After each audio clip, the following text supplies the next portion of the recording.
The frosting on the cake was still soft beneath my fingertips when I heard his voice outside. The evening air smelled like rain and roses, and my heart raced with the kind of joy only a mother knows. I was hiding in his car, ready to surprise him for his birthday, clutching that little candle I'd saved since he was 10.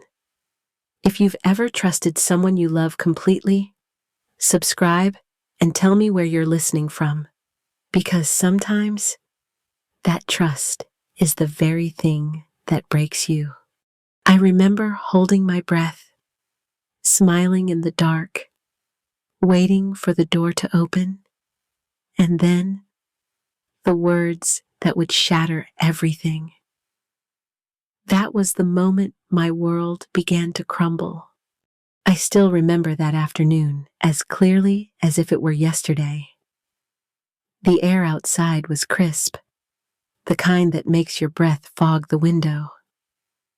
I sat quietly in the back seat of my son's car, holding a chocolate cake I'd baked myself, his favorite since he was a little boy. It was his birthday, and I thought I'd surprise him after work. The frosting still smelled faintly of vanilla and coffee, and the warmth from the box fogged the lid. My hands trembled a little, not from the cold, but from excitement. I hadn't felt that kind of joy in a long time. As I waited, I caught myself smiling, remembering the years when he was small. He used to sit at the kitchen table with his legs dangling, waiting impatiently as I spread icing across the cake. Back then, every birthday felt magical. I thought about how proud I was of the man he'd become. Hardworking, responsible, the kind of son any mother would be grateful for. I whispered a small prayer of thanks, believing I'd done something right. A few minutes passed. The parking lot was quiet except for the distant hum of cars and the rhythm of my heartbeat. I checked the time. It was almost 5:45 p.m. Any moment now, he'd open the door, and I'd see that familiar, surprised smile. I imagined how he'd laugh, embarrassed that his mother had gone to such lengths to celebrate him. That thought alone made me chuckle softly. Then I heard voices. His, and someone else's. A woman. I froze, not wanting to spoil the surprise. But as they came closer, something in their tone stopped me cold. They weren't laughing or playful. Their words carried weight, irritation. I couldn't hear everything at first, just fragments. But the more I listened, the heavier each word became. They were talking about me. My heart began to race. I heard her say something about how easy it was, how I'd never notice what they'd done. And my son? He agreed. His voice was calm, almost careless. He talked about my savings, my house, like they were his all along. In that moment, the world tilted. I felt the air leave my chest. My son, the same boy who once held my hand crossing the street, was now planning how to take everything I owned. I didn't move. I didn't breathe. Every sound, every syllable stabbed through me like cold glass. The cake sat in my lap, the frosting starting to melt, dripping onto my fingers. All I could think was how quickly love can turn into something unrecognizable. I waited until they left before I finally opened the car door. The wind hit my face like a slap, but it helped me stay standing. My heart felt hollow, but somewhere deep inside, something else began to form. Not anger yet, not even pain, just a still, quiet awareness. That day, I walked away from that parking lot knowing one thing: the mother who went there to celebrate her son's birthday wasn't coming back. Something inside me had changed forever. And what came next would change everything. The day before his birthday, my whole house felt alive again. Sunlight spilled across the kitchen counter as I sifted flour, the air sweet with sugar and vanilla. I hummed the same tune I used to sing when he was little, when he'd sit on the stool beside me and lick the frosting spoon before I could stop him. I wanted everything to be perfect this year. His favorite chocolate cake, the same kind I made for his 10th birthday, when his father was still alive and laughter still filled every corner of this home. After my husband passed, my son became my anchor. He was the one who helped me navigate bills, bank forms, all the things I never understood. I used to tell everyone how lucky I was, a son who called every day, who made sure I never had to worry. I trusted him with everything, my savings, the house paperwork, even my heart.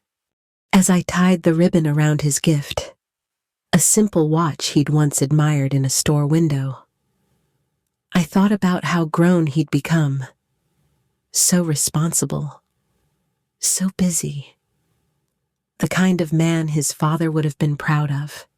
I caught myself smiling at his photo on the wall, that same mischievous grin from his high school graduation, the one that made me believe he could never do wrong. Still, somewhere beneath the warmth of that day, there were small things I didn't let myself think too much about. The times he'd canceled our dinners at the last minute, the unread messages I'd sent just to say good morning, the way he sounded distracted lately, like he was always somewhere else. But love is funny like that. It teaches you to explain away the things that hurt. That night, as I boxed up the cake and placed it carefully in the fridge, I whispered to myself that tomorrow would be special. Tomorrow, I'd remind my son how much he was loved, how proud I was to be his mother. I went to bed with a full heart, thinking I was the luckiest woman in the world. I didn't know that by this time tomorrow, that same heart would be breaking. The air inside the car felt warm and still, the kind of quiet that wraps around you before something shatters. I sat in the back seat, the cake on my lap, watching little drops of condensation form on the plastic lid. My heart was light. I kept imagining the look on his face when he'd open the door and see me waiting. His mother, still finding ways to make his birthday special. Then I heard footsteps. 2 pairs. A soft laugh that wasn't his alone.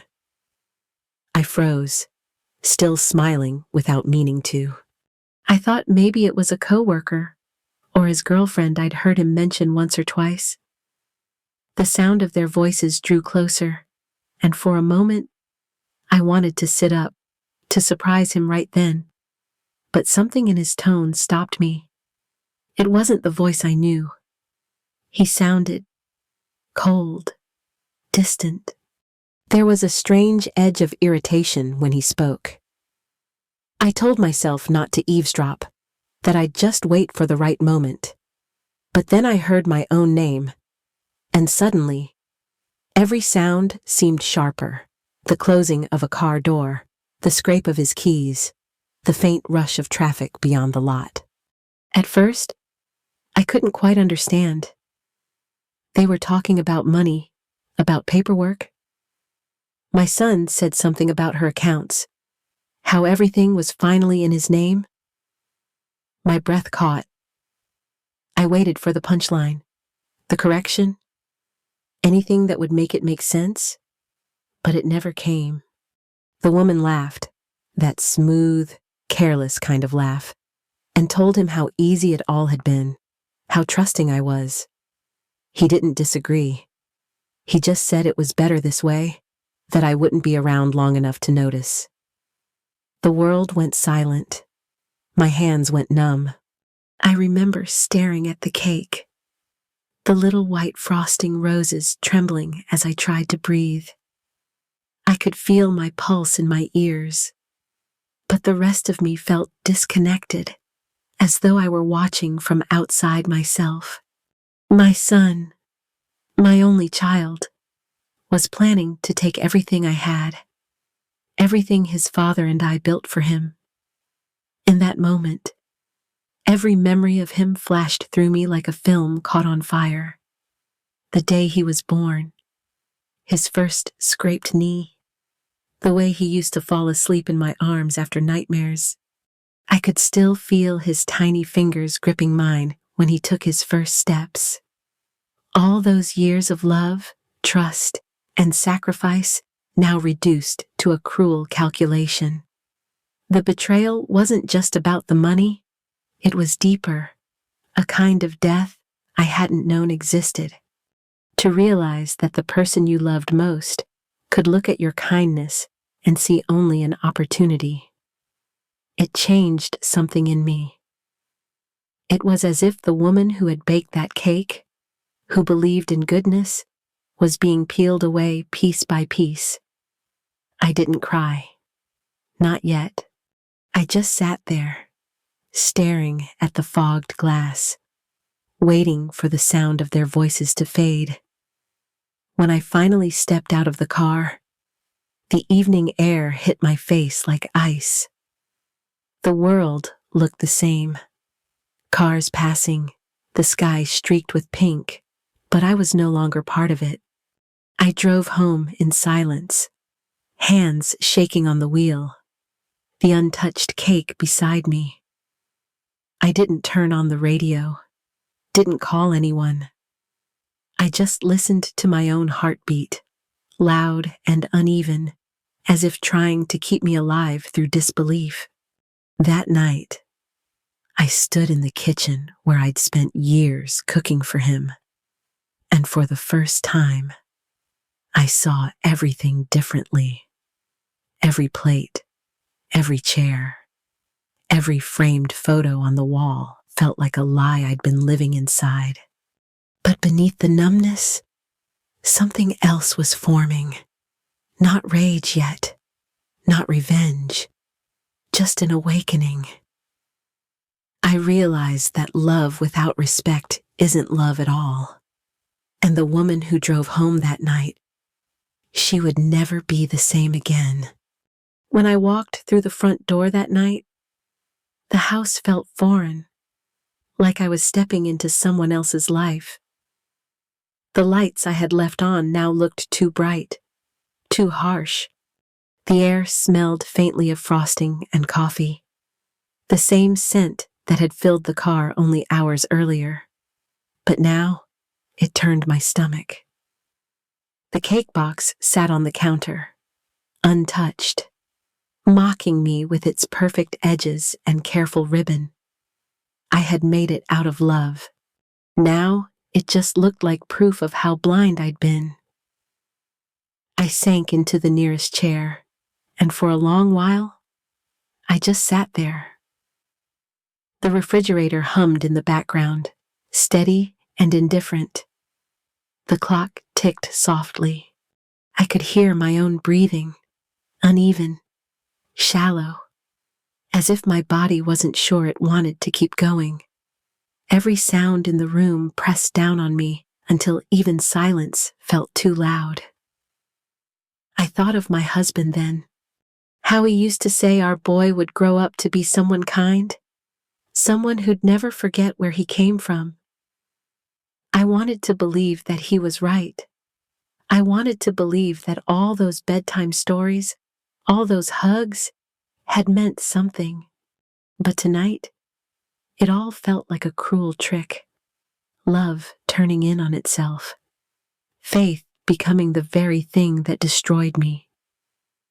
I kept asking myself how I didn't see it.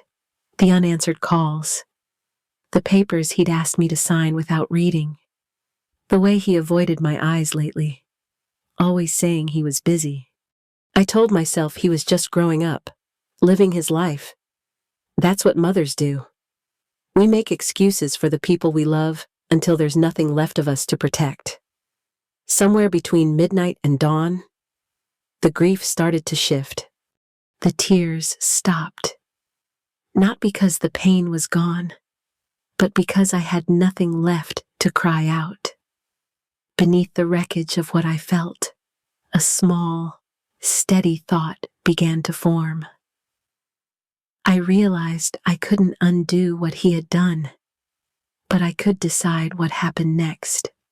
The world had taken something from me that night, a version of myself that believed love was always enough.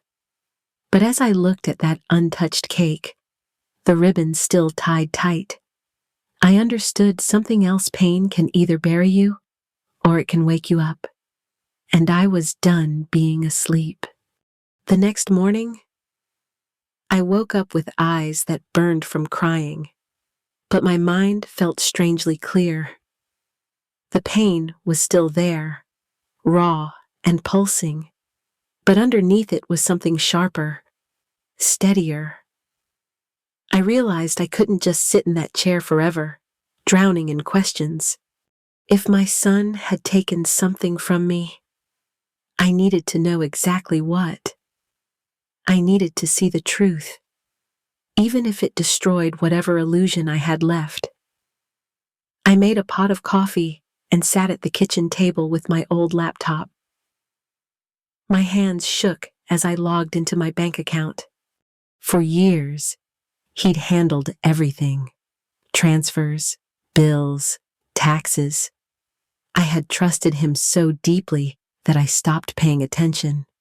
But as I scrolled through the numbers that morning, I saw what trust had cost me. Withdrawals I didn't recognize, a savings account I hadn't opened, my name missing from places it used to be. My heart pounded, but my thoughts stayed cold and focused. I started writing everything down: the dates, the amounts, the patterns. It wasn't just money. It was a map of betrayal. Later that day, I drove to the bank. The woman at the counter recognized me. She'd known me since before my husband passed. When I explained I wanted to check account details, her expression shifted, polite but uneasy. She showed me the paperwork. My son had changed the authorization forms. My name was still there, but only as secondary. He had become the sole decision maker. I remember staring at the signature line. It was mine, but I had never signed that form. My stomach dropped. I could almost hear his voice convincing me to just sign quickly one day after dinner, telling me it was a routine update. He hadn't lied outright. He just never told the truth. On the drive home, the sky was gray and heavy, but I felt a strange steadiness rising inside me. I wasn't crying anymore. I was taking mental notes. Every call, every document, every memory of what he said. That night, I found the old binder where I kept house papers. The deed to the house was missing. That's when I knew this wasn't just about greed. He wanted control over everything: my money, my home, my life. The next morning, I called an old family friend, someone who used to work in law. I told her I needed help understanding what my son had done. She didn't ask for details right away. She just told me to start collecting everything: copies, records, photos, evidence. I followed her advice like a lifeline. For the first time in weeks, I felt a flicker of power, not the kind that comes from anger, but from knowledge. I realized that truth is its own kind of weapon, and I was done being unarmed. He didn't know it yet, but his mother wasn't broken. She was preparing. I spent the next few nights rehearsing the words in my head. Every sentence began one way and ended another. Anger would rise, then collapse into grief. What could a mother possibly say to the child who betrayed her? How do you speak to someone who once clung to your hand? Now holding a pen that signed your life away, I told myself I wouldn't cry. I told myself I needed to stay calm, measured, precise. This wasn't just about emotion anymore. It was about truth. So, one quiet morning, I called him and asked if he could stop by. My voice was steady. I didn't explain why. He said he would come over later that afternoon. When he arrived, everything in me wanted to look at him the way I used to. My boy, my pride, but all I saw was distance. He smiled, casual, as if nothing had changed. I could almost hear his words before he said them, that he'd been busy, that I was overthinking. But this time, I didn't let my mind fill in excuses for him. I stayed silent, just watching him. We sat in the living room where he'd grown up, the same couch where I once read him bedtime stories. I remember feeling my hands tremble slightly as I reached for the folder on the table. Inside were the bank statements, copies of documents, evidence of every lie. He noticed the papers, but tried to act indifferent. I took a slow breath and told him that I had questions. Simple, specific ones. At first, he pretended not to understand. He deflected, laughed, said I must have misread something, but I could see it in his eyes, the flicker of panic behind the calm. I pressed on, gently, deliberately. The more composed I stayed, the more unsettled he became. I asked about the house title, the accounts, the transfers. My voice didn't rise. It grew quieter, and that seemed to scare him more than shouting ever could. When I finally slid the photocopy across the table, the one with my forged signature, he stopped pretending. His face drained of color. He tried to explain, to justify, to paint it as something he did for us. He said I wouldn't understand, that he was only trying to secure my future. But every word was another fracture in what little was left between us. I listened, not to his excuses, but to the rhythm of my own heartbeat. I realized that what hurt most wasn't the theft. It was that he had stopped seeing me as his mother and started seeing me as a resource. Something to be used, not loved. I told him I knew everything, that I had already spoken to people who could help me, that the documents were safe now, copies stored elsewhere. I said it without raising my voice, without accusation, just truth. For the first time, he looked small, not like my son, but like a man cornered by his own choices. There was a silence after that, the kind that settles when words no longer matter. I looked at him one last time and felt the strangest mix of sorrow and release. I told him I wasn't angry anymore, not in the way he might think. I was done begging for honesty or love that wasn't real. I had my truth now, and that was enough. When he left, the door clicked shut softly behind him. The house felt lighter, emptier, but not in the same hollow way as before. It felt like breathing after being underwater too long.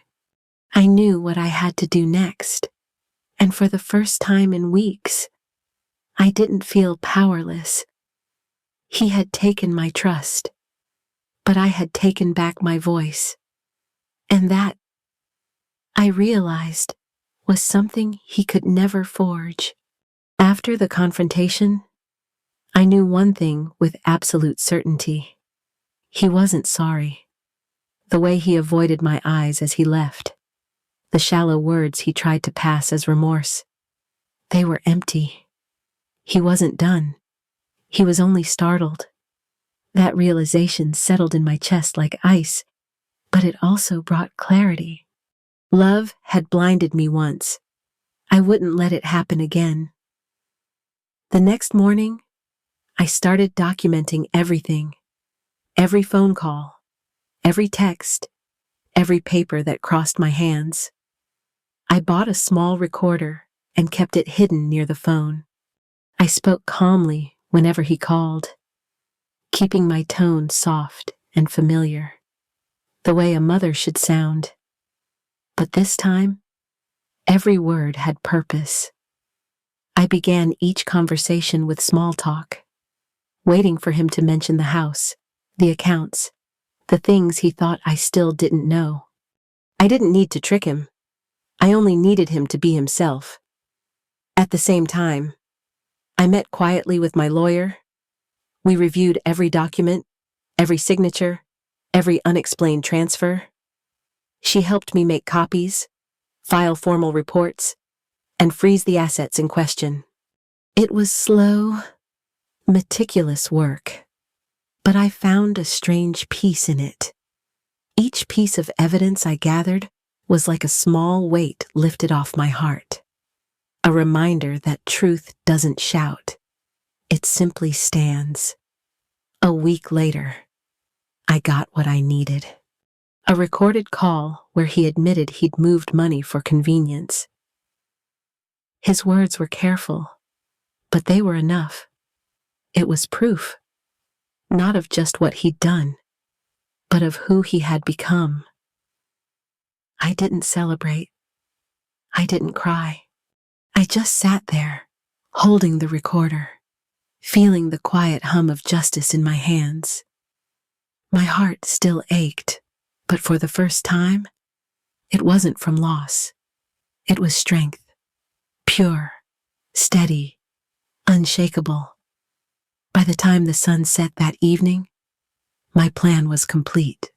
He thought I was powerless, but I had become something else entirely, calm, deliberate, and ready.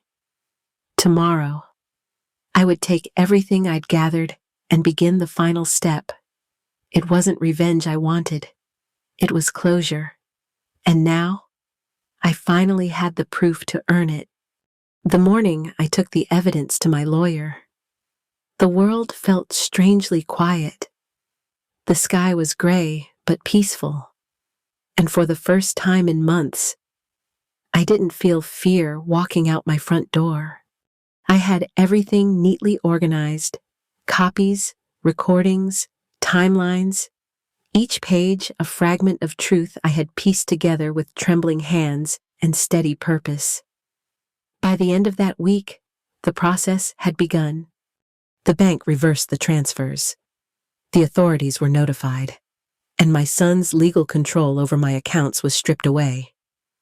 It wasn't dramatic, it was methodical, silent, and irreversible. Every step unfolded like a series of quiet closures, locks turning, papers stamped, signatures verified. Justice, I learned, doesn't always come with noise. Sometimes, it arrives like calm after a storm. When my lawyer called to confirm that my assets were safe again, I didn't celebrate.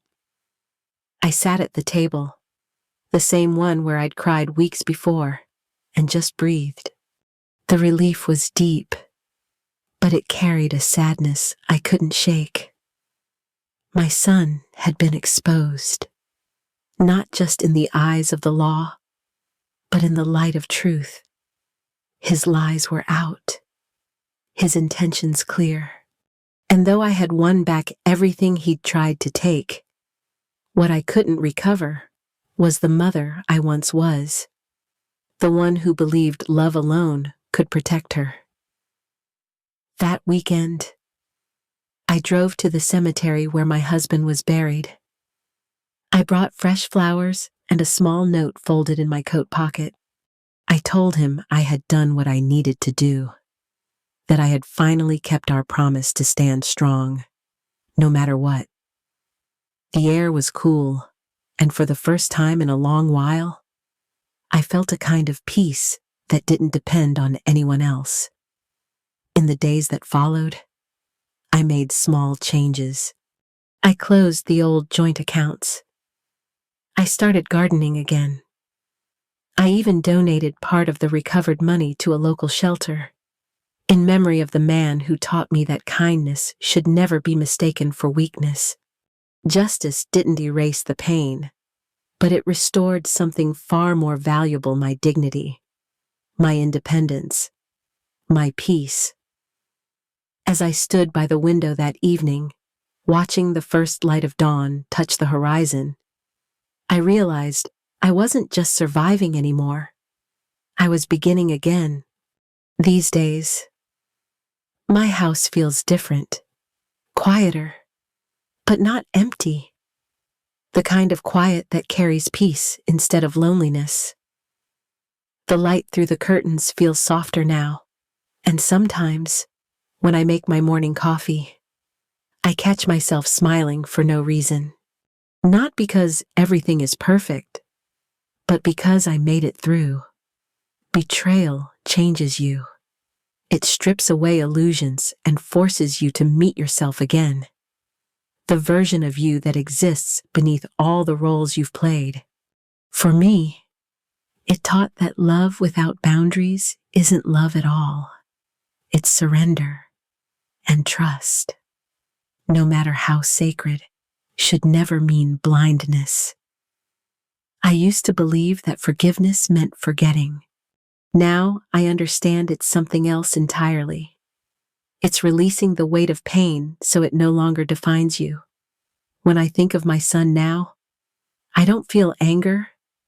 I feel sadness, and sometimes a strange kind of gratitude, because through him, I learned how strong I truly am.